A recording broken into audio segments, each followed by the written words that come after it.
Fadil, cila është ndeshja që e mbon mend mas shumë ti? Cila është?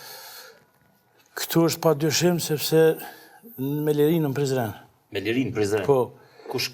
Prishtina me Lirin? Prishtina me Lirin, vitin 82-83. A, për kalim në... Po, kjo ka qenë 3 ndeshje, kjo ndoshta është paradoksale, po më dhëmë... A ishte dhe Liria kandidat për... Jo, Liria ishte kandidat me rope lige. Dhe... Nuk më ishim janë shu kërkush kërkujna. Ja, heq fare, do më unë...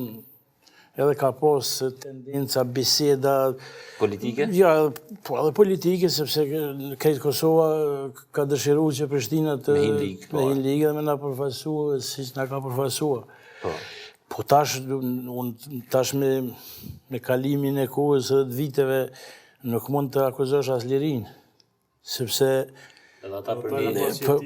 Po, për me betë mirë, po me që thatë mendoj që ka qenë ndeshja me vështirë, që kur nuk e harroj, edhe tash i kryen të me gjitha ato vështirësi që i kemi pas anën këmbë Jugosllavisë, sepse edhe Liga e dytë e Jugosllavisë ka qenë shumë e fortë, dhe ne i kryem gjitha ato me sukses dhe vim 3 ndeshje para fundit, dhe dështuim vendin tonë, ajo ka qenë, nëse do të kishim dështua, ajo ka qenë e pa kuptim për shumë njerëz,